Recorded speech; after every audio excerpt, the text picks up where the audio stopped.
कोसिया भरेने छियै घाट बनाबेने छियै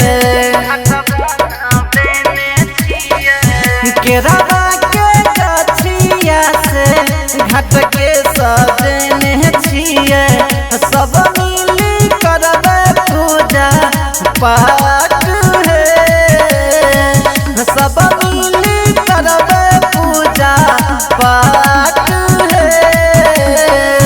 गाय के गोबर से घाटनी पबैबै हे गाय के गोबर से घाटनी पबैबै हे अपना सूरज देव के अर्घ देखबै हे अपना सूरज देव के अर्घ देबै हे अपना सूरज देव के।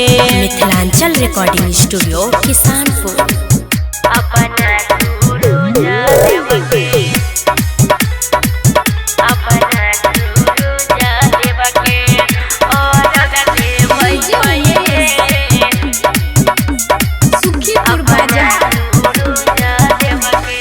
कांच ही बांस के बहंगी ले आईते होइते बिन सार सूरज देव आएते गेहूं पिसवने छियै ठकुआ बनेने छियै अपने ही हाथ से दौरा सजेने छियै सब मिली करबे पूजा पाठ हे सब मिली करबे पूजा पाठ हे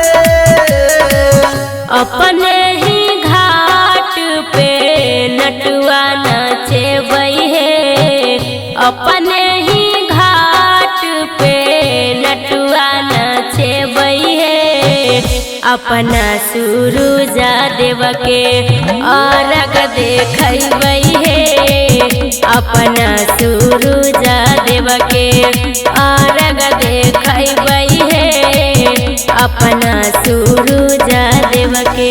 मिथिलांचल रिकॉर्डिंग स्टूडियो किसानपुर।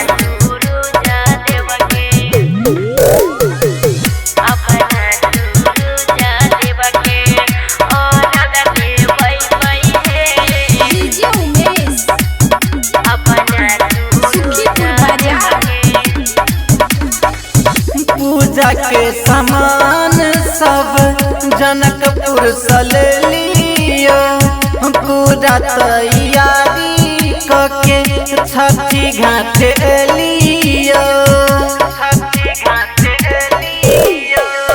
सब कोई साथे चलू मुकेश दौरा ललू राम दुलार सुनू प्रभु के साथ में ललू सब मिली करबे पूजा पाठ हे सब मिली करबे पूजा पाठ हे गाय के गोबर से घाटनी पबैबै हे गाय के गोबर से घाटनी पबैबै हे अपना सूरज देव के अर्घ देखबै हे अपना सूरज देव के अर्घ देखबै हे अपना सूरज देव के। Mithilanchal recording studio Kisanpur. क्या आप भी चाहते हैं कि अच्छे से अच्छे ऑडियो वीडियो बनाएं तो एक बार ज़रूर संपर्क करें। Mithilanchal music mobile number 9817781906।